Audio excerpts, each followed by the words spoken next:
So we are here today with Eugene Borukhovich, which I just mispronounced after he told me how to say it. Sorry about that. I understand you got a lot going on. So you have a startup, you got some crazy podcast, YouTube stuff going on, and some other secrets we might even share during this. So let's start with the startup. When did this start, and how did that happen? Yeah. So first of all, don't feel bad about mispronouncing my last name. I do that sometimes too. So and I joke around. It took me for a while to figure out how to spell it. So all good there. So the genesis of the startup, and I'll back up a number of years. Marina, my wife, who is actually the CEO of YourCoach, she went through breast cancer while we were living in Amsterdam, and kind of realized that while the doctors did their thing, and they were actually really great treatments, we were at a hospital in Amsterdam being treated, they forgot about her mind, parts of her body, and her soul. And so, as she was hacking her body back to health, everything from nutrition to exercise, like to give you an example, they told her that she shouldn't do anything too strenuous. Meanwhile, she feels good doing boxing. She reached out to some boxer in the neighborhood and put together basically a class. He wasn't even offering them. She invited a bunch of other women, just to kind of like hack her health back to health. And so at one point, then she went back to actually get a health coaching degree to kind of formalize what she learned by herself. And as she started practicing with her clients, she actually came to myself and Dan, who's our co-founder in the business, and said, create me something which is a practice management solution at the end of the day, because I don't want to deal with all the administrative BS that happens, right? Everything from payments, this, and that. And I just want to focus on that person on kind of the other side, right? So very holistically. So that's how it started. Probably Marina started building this sometime in 2019. The company was officially incorporated actually in January as YourCoach Health of this year.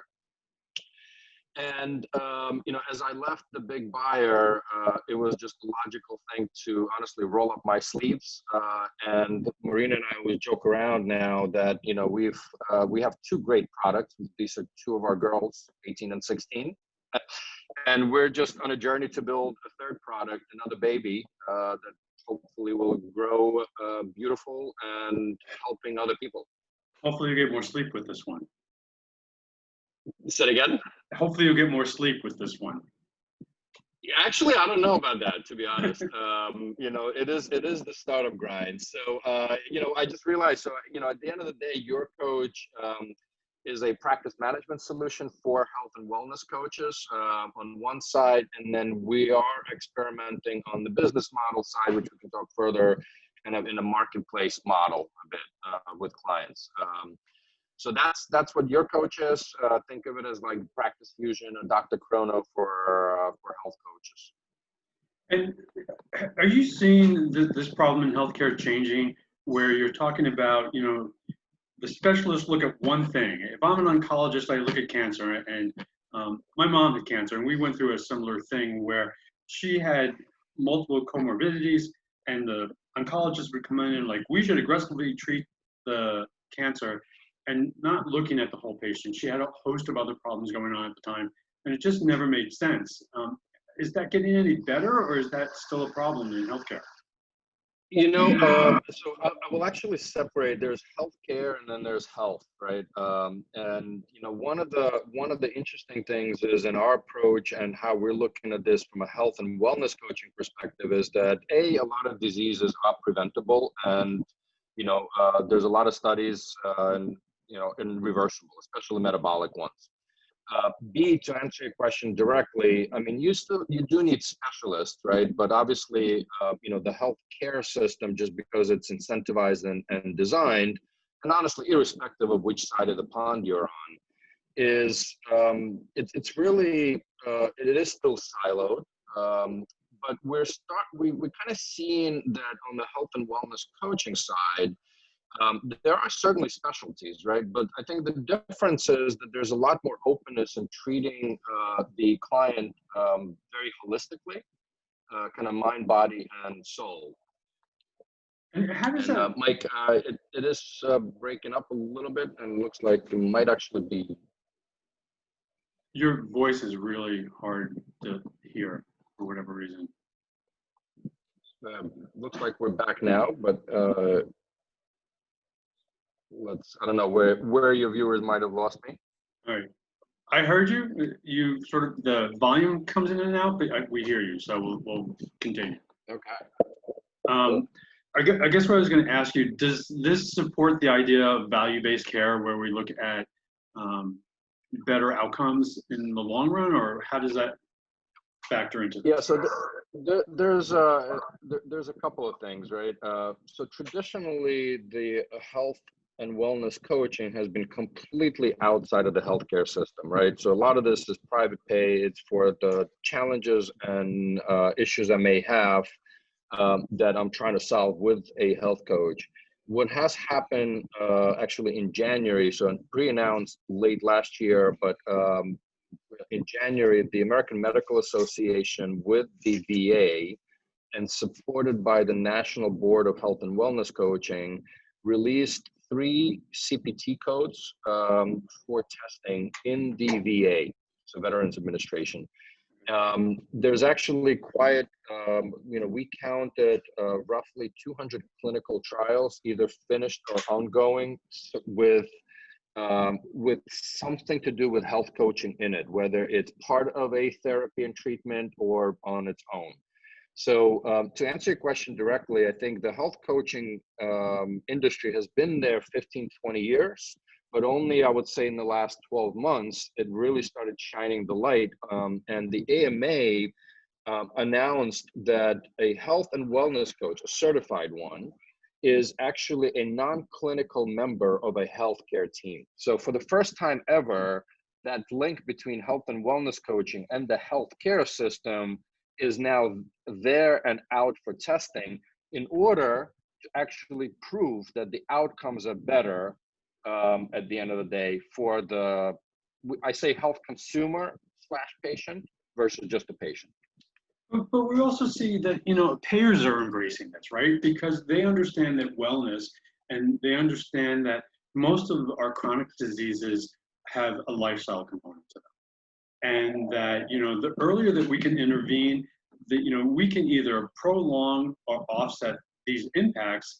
You know, we do some risk stratification. We identify you as a high risk person, then we want to get you on a wellness program because they understand that, you know, it's cheaper to keep you healthy than allow you to get sick. So, you know, I think that sort of, you know, there is a shift in healthcare, right, to embrace wellness at the very least. And then So, they need support, such as coaches, to do that.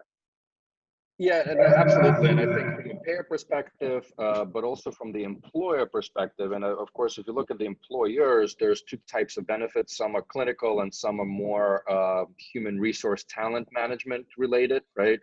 But if you look across, and that's also on the productivity side, you know, if you look at the core of our behaviors, you know, I'm just fascinated. And actually, the more I get into the health and wellness coaching, actually taking a class just to, you know, I'm not planning to be a health and wellness coach, but as a COO in a startup, I feel like I need to feel some of the pain that health coaches go through.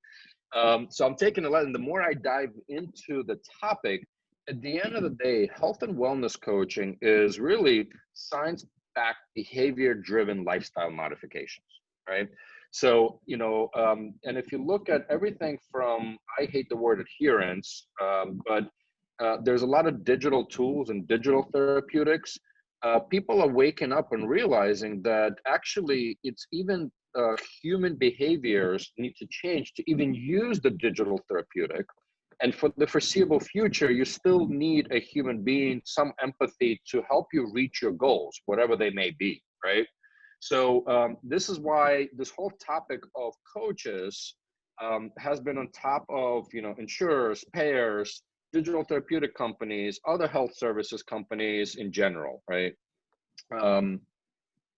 I think also, I mean, I've not been a wellness coach, but I've been a business coach. And I know that one of the things that happens in business coaching is that I end up talking to my clients about what's going on in their life because it has an impact on their business. And I think that's really important in the wellness coaching because, what we've seen is, you may sign up for this because you're pre-diabetic and you're trying to manage that.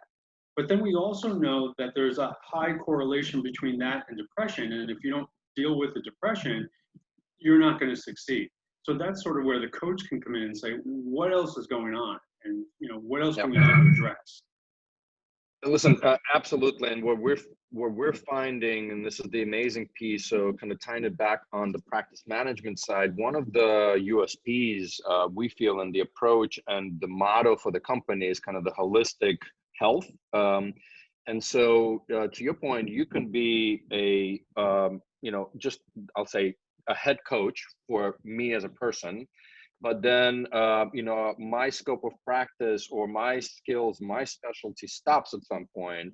We have a concept of co-coaching because at some point you can bring in, let's just say, a nutritionist, right, to help me figure out what's right and wrong and how do I do it. And the nutritionist in that same squad, right, so my personal health coaching squad, says, well, Eugene goes to a fridge at 3 in the morning, and I'm making that as an example. That doesn't happen. um, but it could be stress related or lack of sleep. So you may need to bring in a sleep coach or a stress coach, or as a health coach, diving into what are my goals, what are my challenges. I may actually need a business coach, right, or an executive coach to help me through certain things. And this whole 360 of prevention and reversal is where I think the health coaches, together with functional medicine, doctors, and then ultimately the regular healthcare system comes in, right? And so there's a spectrum.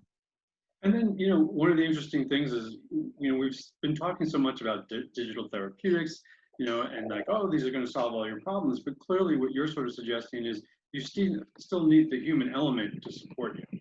Those tools are great, but as standalone, they're not enough, correct? Yeah, so I've been a biggest proponent of digital therapeutics. I think you could argue that whether it's with a drug by itself, there's a lot of merit. But at the end of the day, if you look at, I would say, pure digital therapeutic for a particular therapeutic area, at the end of the day, it's a digital technology. And just like, I don't know, we're addicted, or I am addicted to Twitter. I'm always on it, right? At some point you need some of those things to even like an Achille, right? That kid needs to want to play that game, which is, I think, the great concept. But ultimately, things, again, I won't mention any particular names, but you need a human being surrounding it to help you reach your goals. And this again will vary on the individual, right? Because some are great in following through things, but you do need the empathy. You do need a human being. And I'll give one last little example on this. This was a startup in Amsterdam. Kind of same thing. I mean, there's a lot of fitness coach apps. This one had a physical coach, a live person that's on the other side. For me, it's very easy to quote unquote lie that I did something to a machine, but I don't feel comfortable doing that with a person, right? And so as you work through things, I think that also goes to say. And so the last thing I will say on this is, like, a little bit of our motto is that while we believe in artificial intelligence to augment individuals, for the foreseeable future, human intelligence and empathy will still persevere. For the foreseeable future, never say never, right? But Yeah, I mean, what we've seen in AI is that, AI is great and AI can outperform sometimes the provider, but the combination of the provider and AI always outperforms either of the two alone. So, it always, ends up being a better combination. The AI can fill in knowledge gaps, things like that, but, you still, like you said, AI is not empathetic, right? And, AI is not going to tell you, yeah, you don't look like you've been skipping too many meals. We should talk about it, right?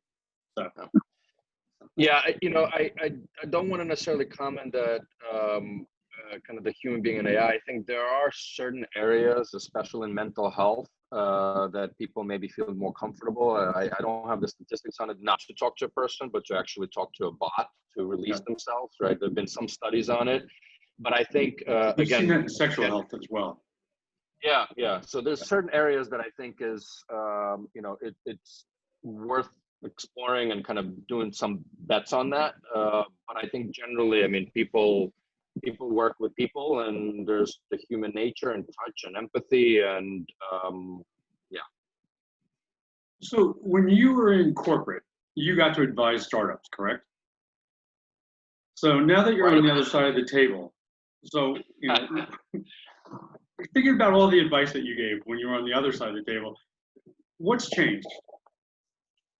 Yeah, so it's interesting, right? Because I always looked, while I was at a big corporate, at least, and I'm curious if any of the startups that I did advise or, would have feedback or comments on the show.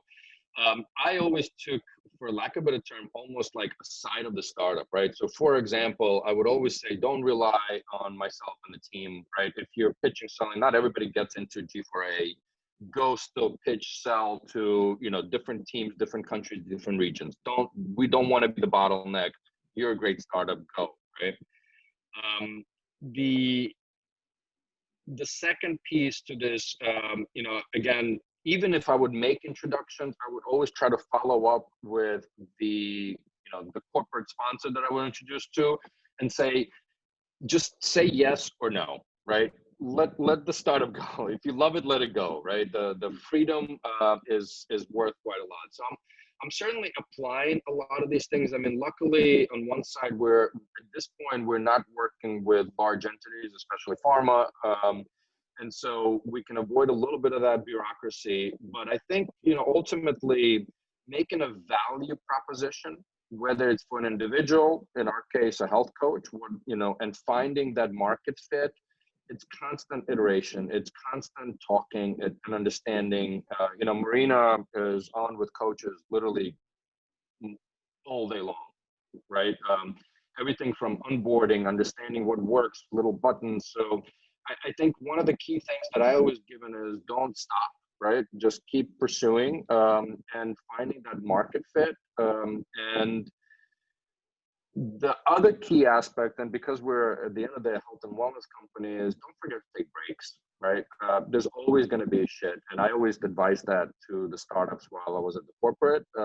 And we're even more cognizant of that now being in a startup, because you can be doing work 24 hours a day. So what do you do besides the startup to sort of distract you? So first of all, Marina and I, every morning we do at least 5 to 10 kilometers.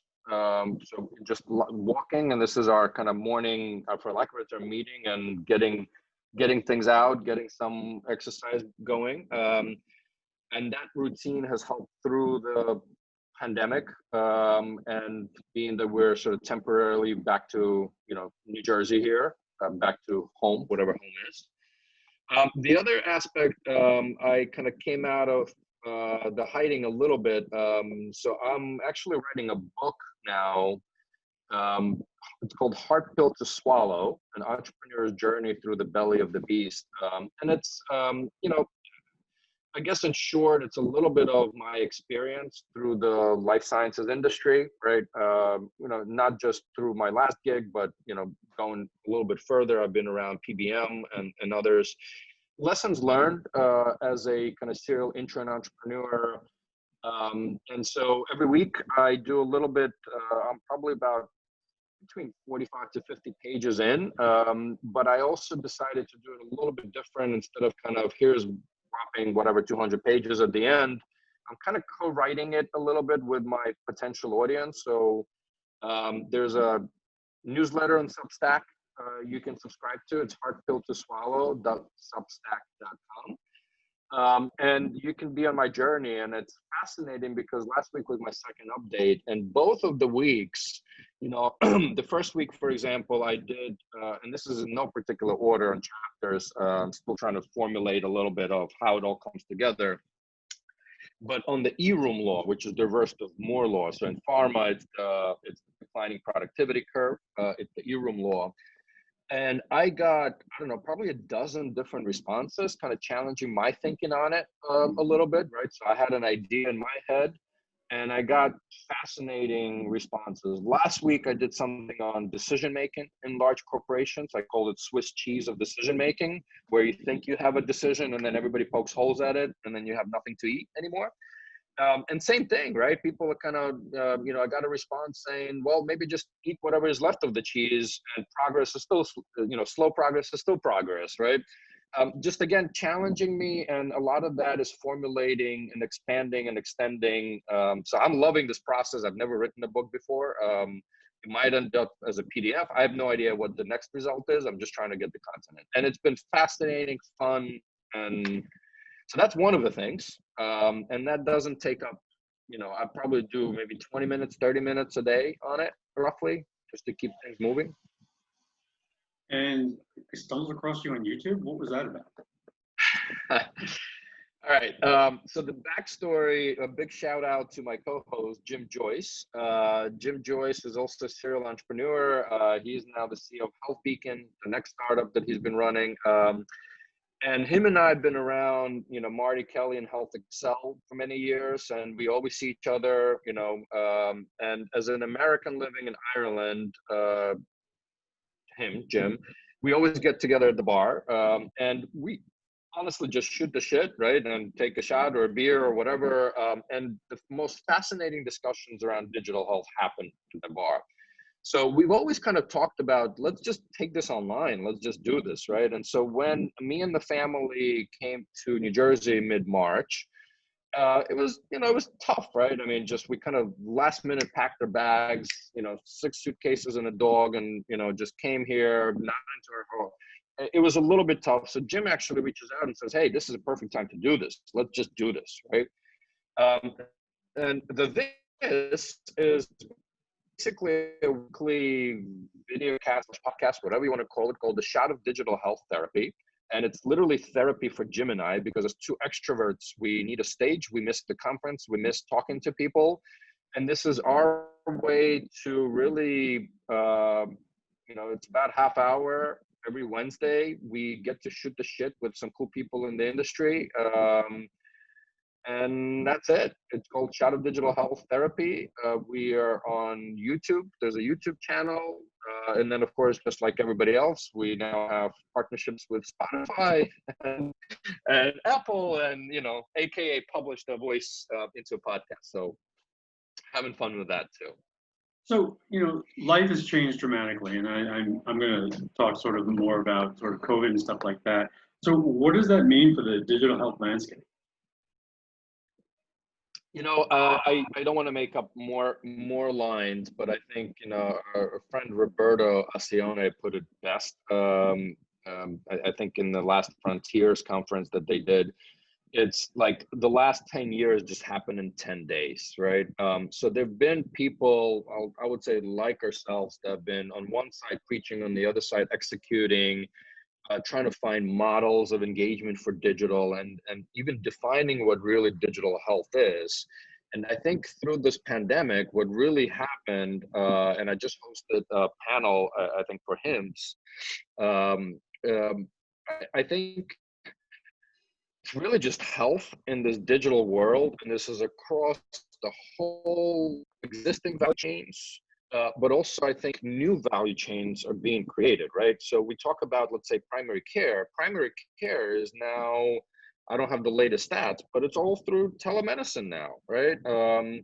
And I think we will see, my prediction in the next 6 months, at least focused on kind of the US landscape, but I think similar will happen across, are the typical players that we know that are in your neighborhoods, like the Walgreens and CVS's, they already have clinics, et cetera. I think they will expand, more telemedicine. I think the digital therapeutic companies that are siloed solution will get, in the next 3 to 5 years, bought up by all of these players, including the Uniteds of the world, the CVS Healths, the Teledocs and the Amwells.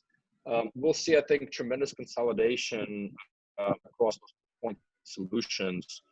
But all of a sudden, remote diagnostics, remote monitoring, early identification, tele everything, is kind of on tip of everybody's tongue versus being somewhere. Let's figure out a business model for it. Yeah, that's kind of my nightmare. And the part of that is a nightmare is that I sort of see like 5 big tech companies running healthcare, and I'm not sure that I really want Amazon running my healthcare. How do you? Because we see, Amazon bought Whole Foods. It gives them the footprint.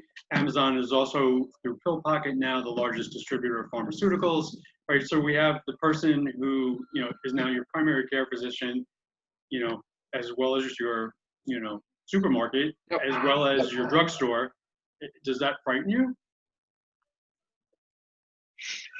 So, first of all, I'm a big proponent of convenience, right? The things that I don't want to think about, I don't want to think about.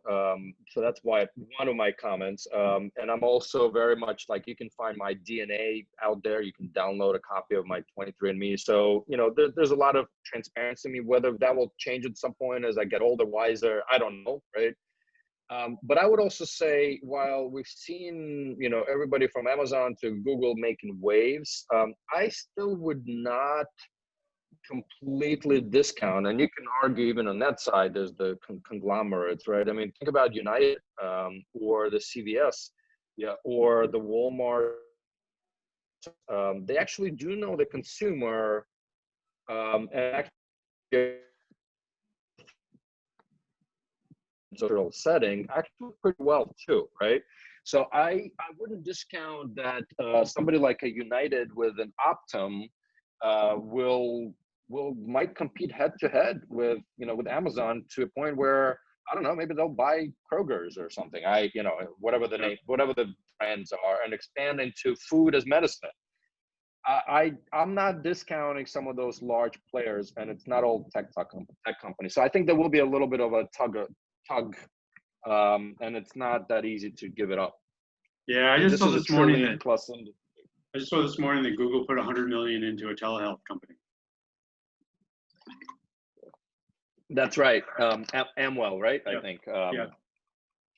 So yeah, which is interesting because it's obviously there you see which part of Google did that. It's the Google Cloud division. So, and part of that agreement is Amwell moving from AWS. So it just Yeah. So what parting shot of advice do you have for everyone?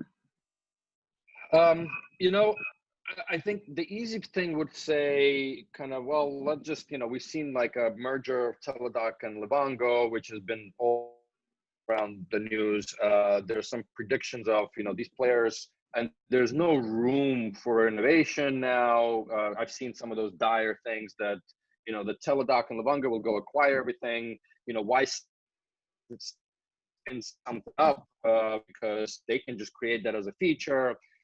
I think if you rewind back 100+ years, innovation never stopped, right? And so I guess my piece of advice or thoughts to entrepreneurs and innovators is, don't write it off. There's so much more shit that we can do as innovators and entrepreneurs, right? And whether, so that's one part of it. The second part is, I've just met so many entrepreneurs that are getting into health that are already kind of the number one slide, and not literally, but it's like, what's the exit, right? And, do we exit to Teladoc or Amwell or CVS Health? Especially in healthcare, my advice is you really can't think of it this way, right? And so if I tie this back, for example, to YourCoach, our only KPI for this year is actually 10,000 lives helped. That's it. Powered by an army of coaches. Because ultimately, and I heard this at one of the conferences, imagine that if you do good for the world, you can actually make money. Like, doing good for the world and making money are not on two separate axes. There's a lot of people who would argue otherwise. And so that's a little bit of maybe it's me living in Europe for 9 years, so I don't know, but I have one last question. I do believe that if you're have you run into Snooki yet? with no, I you know, because we're staying in my, you know, the man cave garage thing, we actually have not gone down the shore, but thank you for Okay. mentioning the popular names. Hey, that's what I could do. You know what I mean? New Jersey, you know, that's pretty sad that New Jersey is associated with that. Yeah. Again, always a pleasure. Hopefully we'll stay in touch, and we look forward to talking to you again. It was a pleasure. Thank you, Mike. Absolutely.